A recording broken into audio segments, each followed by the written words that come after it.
வணக்கம். பிஆர்டி தங்கம் வலைதள செய்தி சேனலின் செய்தியாளர் ஈஸ்வரன்.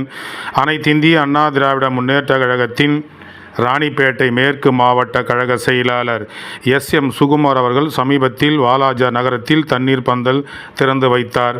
வாலாஜா நகர செயலாளர் டபிள்யூ.ஜி. மோகன் தலைமையில் நடைபெற்ற இந்த தண்ணீர் பந்தல் திறப்பு விழா அன்று முதல் இன்று வரை தொடர்ந்து பொதுமக்களுக்கு வெயிலின் தாக்கத்தை குறைப்பதற்காக தொடர்ந்து நீர்மோர் வழங்கி வருகிறார்கள்.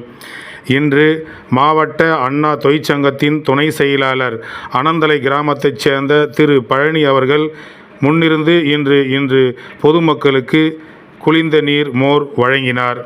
இதில் அவருடன் திரு காசி அவர்கள், திரு பிலிப்ஸ் குமார் அவர்கள், திரு தேவன் அவர்கள், திரு சக்தி வேலன் அவர்கள், திரு மோகன் அவர்கள் கலந்து கொண்டு பொதுமக்களுக்கு இந்த குளிர்ந்த நீர் வழங்கினார்கள்.